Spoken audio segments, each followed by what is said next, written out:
Hello movie fans, I'm Eric, aka Mr. Movie Monkey, and welcome back to Anime Monkey, the channel for everything animated movies. And today we're talking about one of my favorite things ever, being a fan of cartoons and all that cool stuff, the Teenage Mutant Ninja Turtles. Now, as you may or may not know, there's a new version of this cartoon that just came out this morning actually on Nickelodeon. It's a CGI adaptation of the Turtles, and I was a little bit worried about it. It didn't really look all that great from all the previews and stuff.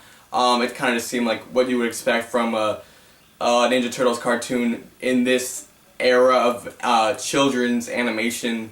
So I wasn't really too pumped for it, but I was really curious to see how it would turn out. And this morning I watched it, and I have to say I was really surprised by it. I actually really enjoyed it. I did have some problems with it, but it's just the first episode. It was a 1-hour premiere, and I just had a lot of fun watching it. So because I'm just talking about the first episode of the series, I'm going to break it down for you guys. We start out and we see the turtles training in the sewer, and the animation takes a little bit to get adjusted to for me actually, because I'm just not used to seeing the turtles look this way. But once I got into it, I got really immersed in the world. The sewer looked great. And we get to see the turtles all fighting each other.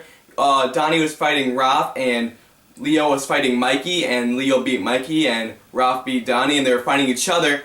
And Raph actually beat Leo, and that kind of discouraged Leo a little bit. Then Splinter comes in. I just gotta say, it's impossible to make Splinter a bad character. Like, in every version of the Ninja Turtles, even if it's not great, Splinter is always awesome.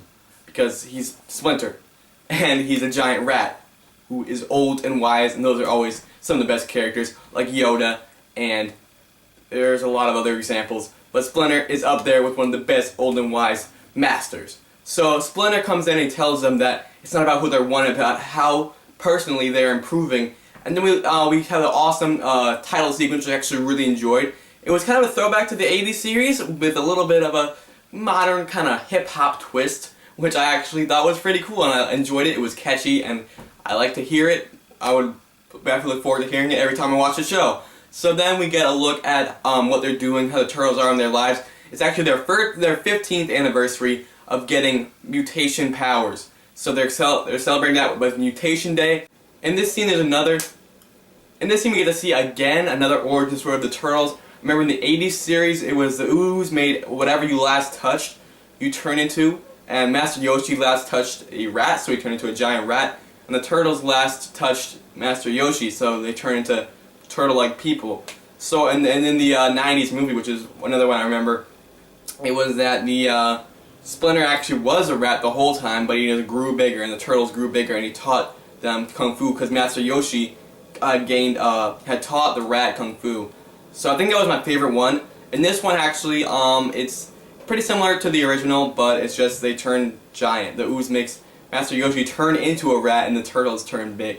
So I'm not really sure how that works, but obviously the ooze is getting more into the story. And the turtles ask Splinter if they can go up to the surface for once, and Splinter, he's resistant at first, but then he decides to let them go up. So they go up and they try to use their powers for good, and they end up not doing well. They see this girl, April O'Neil, who Donnie has like kind of a weird crush on. It's kind of weird to see like that slow motion lovey-dovey angle with a teenager. Even though I am a teenager, it was kind of weird to see, and especially with giant turtles too. Also, we get to witness them eating pizza for the first time, and that made me feel really special because I got to participate in this milestone in turtle history. Anyways, April gets kidnapped, and the turtles actually end up fighting these guys in suits, and they get their shells kicked pretty bad. They're not really used to fighting as a unit, so they're bumping into each other and messing each other up. And actually, Mikey finds out that the guys in suits are actually robot aliens controlled by Krangs, which are the pink brain things, if you might remember from any of the other versions. I don't know if they were in the movie versions. Like, I only remember the first two movies pretty well.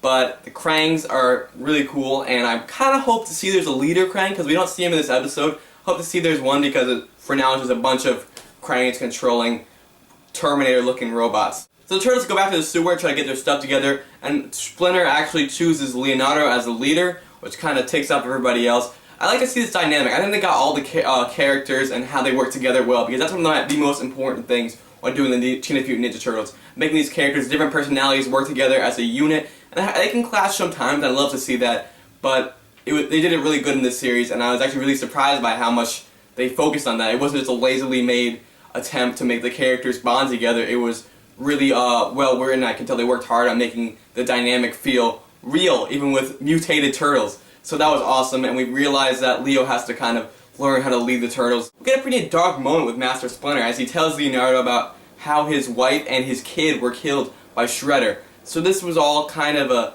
a big realization. They tell us something like a cool comic book story arc type thing. So that was really cool. So they go back on the streets and actually take down this guy named Snake, who reveals to them that the plan that's going on with the Krangs actually relates to the ooze that made them mutant turtles in the first place, which is crazy. The turtles end up at the alien base, and this makes for the final action scene. Snake gets mutated and turns into a big weed, and not drugs, but a big plant. The turtles have to battle all the alien Krangs and actually end up having to battle Snake, who is now called Snakeweed. At this time, Donnie is freeing April as she escapes on a helicopter being kidnapped. It's all the crazy action scene. This is probably my favorite part of the whole episode, because it took me back to being a kid, and my favorite part was always the big final action scene. And it was my favorite part in this one, so that was awesome. It was all really great. They end up defeating the Snakeweed, but they actually get away with April's dad. So April is safe, but her dad isn't. Kind of leads on kind of a dark note, actually. And the episode ends with a huge reveal, which I'm going to give away because I gave away the rest of the episode. So if you don't want to get the biggest spoiler out of this whole review, just mute this part or skip this part or whatever. But we find out that Shredder is in Japan and he is ready to take on the Turtles. And I thought Shredder looked cool, he sounded awesome. I'm really excited to see him in action because he looks like he's getting ready to just kick some butt. And he looks kind of like Darth Vader. But I don't have a problem with that. So this whole episode I thought was a really big, great surprise. The storytelling was actually the biggest surprise for me. It was actually really well told. It wasn't really as much of a forced thing just to make funny jokes and stuff. It was just a good, fluid story that gave us some exposure to the characters and made us relate to the characters more. They captured the energy and the personality of all the characters so great.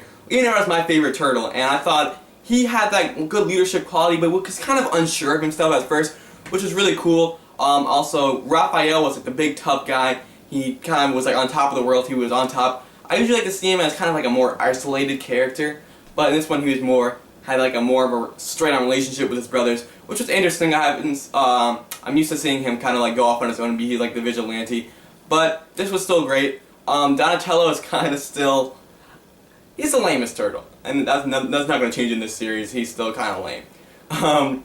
But he's good with technology, and he has a crush on a human girl. So, pretty much the same. Michelangelo is pretty much the same also. He's still crazy, funny. He has, he's kind of dumb, too. But he has that energy about him, and he's always really fun to watch. Splinter was still awesome. The Krangs were cool, but they didn't really have any personalities. They were just dumb robots. Snake was actually a pretty creepy character. Not as creepy as Donatello and April, but I'm not expecting anything to top that in the near future, ever. My biggest problem with the series is it didn't 100% capture all the energy and just the fun and the humor and just the overall feel of the original Turtles that I came to know and love.